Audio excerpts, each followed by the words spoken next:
വെറും 19 വയസ്സുള്ള pizza delivery ചെയ്യുന്ന പയ്യൻ ഈ ഒരൊറ്റ ഡ്രസ്സ് കൊണ്ട് 15,000 കോടി രൂപയാണ് ഉണ്ടാക്കിയത്. This is day 11 of small story but big impact. 2012 university പഠിക്കുമ്പോൾ തന്നെ അതിന്റെ കൂടെ പിസ്സ ഡെലിവറി ചെയ്യുന്ന പയ്യനായിരുന്നു ബെൻ ഫ്രാൻസിസ്. അവന് ഫിറ്റ്നസ്സിൽ ഭയങ്കര താല്പര്യമായിരുന്നു. പക്ഷേ അന്നത്തെ ഫിറ്റ്നസ് വെയർസ് ബ്രാൻഡ് എല്ലാം ഒരേപോലെയായിരുന്നു. അതും സ്റ്റുഡൻസിനാണെങ്കിലോ ഒരിക്കലും അഫോർഡബിൾ ആയിരുന്നില്ല. അതുകൊണ്ട് വർക്ക് കഴിഞ്ഞ് എല്ലാ ദിവസവും നൈറ്റ് ഗാരേജിലിരുന്നു സ്വന്തം ജിം വെയർ ഉണ്ടാക്കാൻ തുടങ്ങി. അതൊരു ഡ്രോപ്പ് ഷിപ്പിംഗ് മോഡലിലായിരുന്നു സ്റ്റാർട്ട് ചെയ്തത്.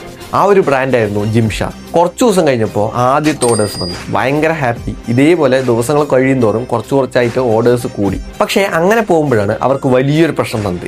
ഇനി ഇത് സ്കെയിൽ ചെയ്യണമെങ്കിൽ മസ്റ്റായിട്ടും പരസ്യം ചെയ്യണം. അതും സെലിബ്രിറ്റീസിനെ വെച്ച് തന്നെ പരസ്യം ചെയ്യണം. പക്ഷേ സെലിബ്രിറ്റീസിന് കൊടുക്കാൻ മാത്രമുള്ള പൈസയൊന്നും ആ ഒരു സമയത്ത് ബെൻ ഫ്രാൻസിസിന്റെ കയ്യിൽ ഉണ്ടായിരുന്നില്ല. അങ്ങനെ ഇരിക്കുമ്പോഴാണ് ഫിറ്റ്നസ് ഇൻഡസ്ട്രിയിൽ ഒരു കാര്യം നോട്ട് ചെയ്യുന്നത്.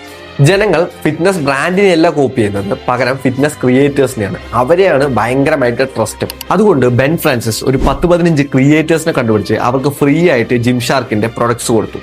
എന്നിട്ട് റിവ്യൂ ചെയ്യാൻ പറഞ്ഞു. ഈ ഒരു റിവ്യൂയിലൂടെ തന്നെ ഒരുപാട് പേർക്ക് ഈ ഒരു പ്രൊഡക്റ്റ് എത്തിച്ചത്. 15 ഇൻഫ്ലുവൻസേഴ്സ് എന്നുള്ളത് 50 100 1000 അങ്ങനെ ജിംഷാർക്ക് എന്നത് ഒരു ക്ലോത്തിങ് ബ്രാൻഡ് അല്ല, പകരം ഒരു ഫിറ്റ്നസ് കമ്മ്യൂണിറ്റി ആയി തന്നെ മാറി. ഇന്ന് ആ ഒരു കമ്മ്യൂണിറ്റിയുടെ മൊത്ത വാല്യൂഷൻ എന്ന് പറയുന്നത് 15,000 കോടി രൂപയാണ്. നിങ്ങളുടെ ബിസിനസ്സിനും ഇതേപോലെ കമ്മ്യൂണിറ്റി ബിൽഡ് ചെയ്യണമെങ്കിൽ ഗ്രോ എന്ന് കമന്റ് ചെയ്താൽ മതി. അതിനുള്ള സ്റ്റെപ്പ് ബൈ സ്റ്റെപ്പ് ഗൈഡൻസ് ഞാൻ തന്നെ അയച്ചുതരാം.